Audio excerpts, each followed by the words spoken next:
Hello friends, आज हम question करेंगे। कौन सा लेसन था? हाँ, भोर और बरखा क्लास सेवन्थ का था। और इसमें क्या था? वो जो श्री कृष्ण नहीं है हमारे भगवान, उनके बारे में है ये। चलो करते हैं यार। इस पहले पढ़ते हैं। ये देखिए, ये है CBSE NCERT सॉल्यूशन हिंदी। ये था पार्ट 16 भोर और बरखा। इसमें क्या दिया हुआ है? बंसी वारे ललना मोरे प्यारे लाल, यशोदा मैया यह कर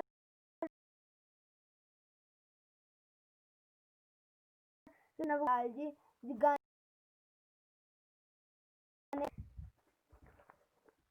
बातें कौन सी बातें कहती है?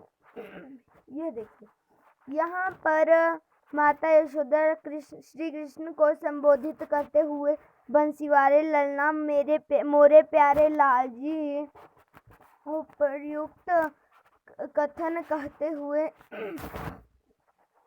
अपने पुत्र श्री कृष्ण को जगाने का प्रयास कर रही है। वे कहती है कि भोर हो चुकी है, सभी के दरवाजे खुल गए हैं। मतलब जो था ब्रिज, उनका गांव, उसके सभी दरवाजे खुल चुके हैं। माखन बिलो हुई गोपियां की चूड़ियां की आवाज गोपियों की चूड़ी की खनखनाहट सुनाई दे रही है। देव प्रतीक्षा करते हुए मंगल गान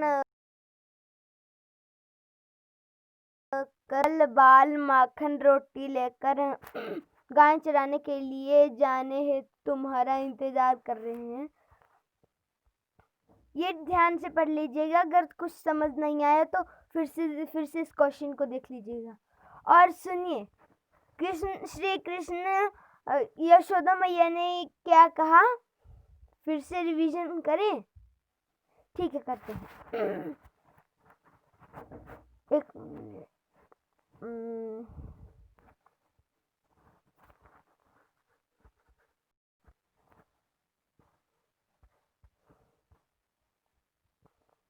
पढ़ लिया आपने?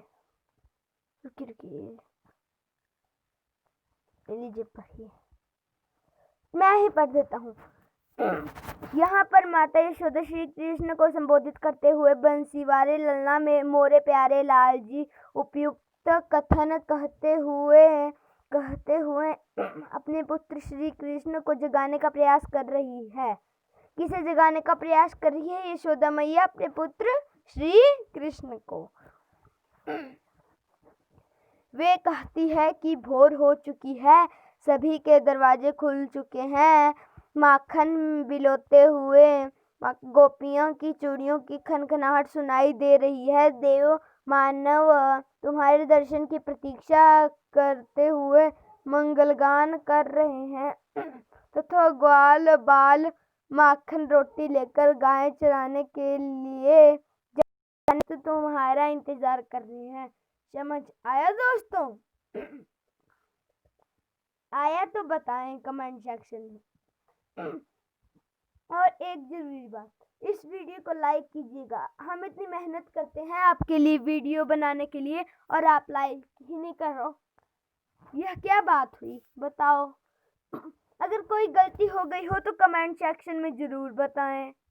ज़्यादा से ज़्यादा शेयर करें। अगर किसी को अगर इस लेसन को करने हो तो उनकी भी मदद हो जाएगी और हमारा भी हो जाएगा।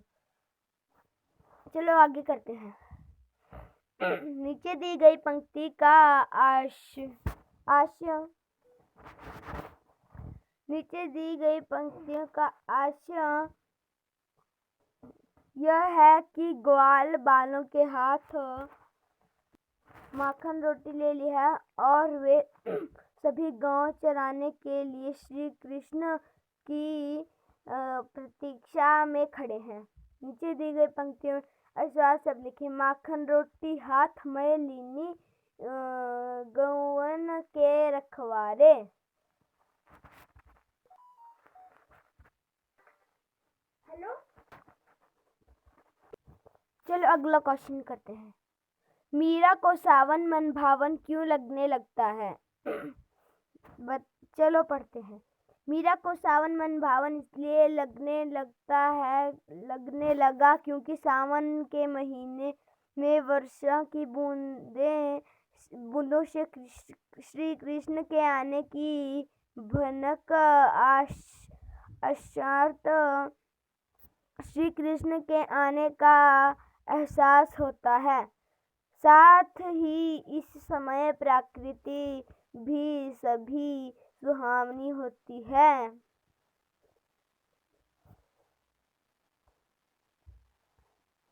समझ आया दोस्तों?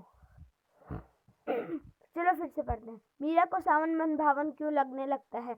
मीरा को सावन मन भावन इसलिए लगने लगा क्योंकि सावन के महीने में वर्षा की बूंदें श्री कृष्ण के आने की अर्थात श्री कृष्ण के आने का एहसास होता है। साथ ही इस समय प्रकृति भी बड़ी सुहावनी होती है। चलो अगला प्रश्न करें। पाठ के आधार पर सावन की विशेषताएं लिखिए। प्रस्तुत पद में सावन का बड़ा ही मनोहरी वर्णन किया गया है। सावन के महीने में मनभावन वर्षा हो रही है। बादल उमड़ घुमड़ कर चारों दिशा में फैल जाते हैं। बिजली चमकने लगती है। वर्षा की झड़ी लग जाती है। वर्षा की नन्ही नन्ही बूंदें गिरने लगती हैं। पवन भी शीतल और सुहावनी हो जाती है। सावन का महीना मीरा को श्री कृष्ण की भनक अर्थात श्री कृष्ण के आने का एहसास करता है। मीरा भक्तिकाल की इसी क्वेश्चन को तो फिर रिवीजन करना, मैं भी कितना भुलक्कड़ हूँ, है ना। पाठ के आधार पर सावन की विशेषताएं लिखिए।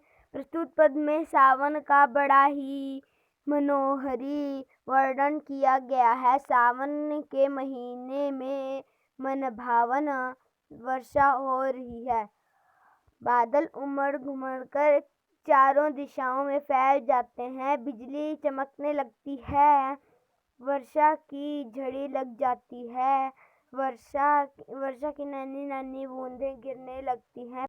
पवन में शीतल और सुहावना हो जाता है।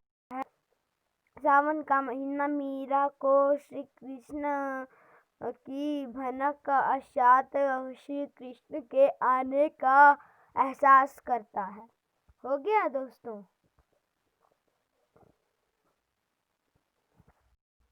चलो अगला प्रश्न करें। रुकिए, यह प्रश्न का उत्तर डिस्क्रिप्शन में दी हुई लिंक में से आप उसमें से कर लीजिए भैया। सावन वर्षा ऋतु का महीना है। वर्षा ऋतु में संबंधित 2 अन्य महीने के नाम लिखिए। वर्षा ऋतु से संबंधित 2 अन्य महीनों के नाम आषाढ़ और भादो हैं। क्वेश्चन आप देख लीजिए, उत्तर बताता हूँ। वर्षा ऋतु से संबंधित 2 अन्य महीनों के नाम आषाढ़ और भादे हैं। भाषा की बात है। श्री कृष्ण को गौवन के रखवाले कहा गया है, जिसका अर्थात है गौओं का पालन करने वाले। इसके लिए एक शब्द दें। उत्तर है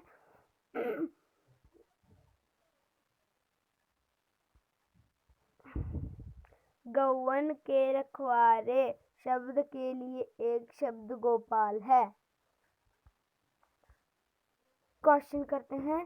श्री कृष्ण को गौवन के रखवाले कहा गया है, जिसके अर्थात है गौओं का पालन करने वाले। इसके लिए एक शब्द दें। गौवन हेलो अंकल जी, गुड इवनिंग।